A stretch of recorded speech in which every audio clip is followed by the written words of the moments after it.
Welcome to the only daily podcast focusing on compliance news of the day. Each morning, start your day with a cup of coffee and Tom Fox, the voice of compliance, to hear about 4 of the top compliance, corruption, or leadership stories you will need to start your day. The Daily Compliance News is a production of the Compliance Podcast Network.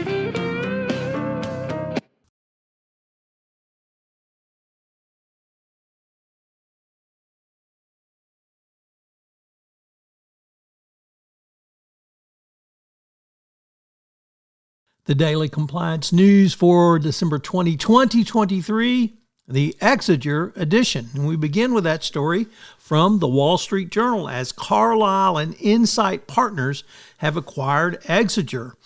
The deal is valued at $1.2 billion.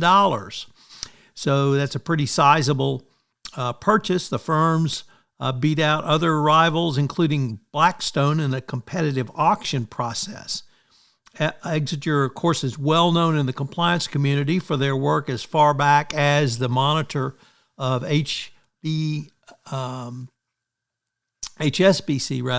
but they've expanded into many other areas of, particularly around third parties and security.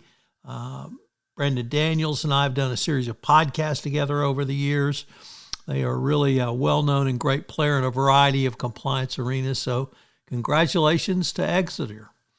Next up from the New York Times, the Cardinal at the center of a Vatican corruption trial was sentenced to 5 years in jail. Cardinal Giovanni Angelo Bicciu, one of the church's most powerful Vatican officials, was sentenced to 5.5 years in prison for financial crimes in a high-profile case that raised questions about the prevalence of financial malfeasance and incompetence at the highest level of the Catholic Church. The conviction was a steep fall from grace for the official who served several years ago as Pope Francis's chief of staff. From the the Washington Post, what not to say when people are being laid off. This is something that in the holiday season is something that you should really try to avoid talking poorly about people, but job cuts are hitting a lot of industries, and the season can be a time of financial and psychosocial turmoil as they navigate the mores of being laid off. So if your management, please say, don't take this personally. And of course, it's no big deal because it's always a big deal.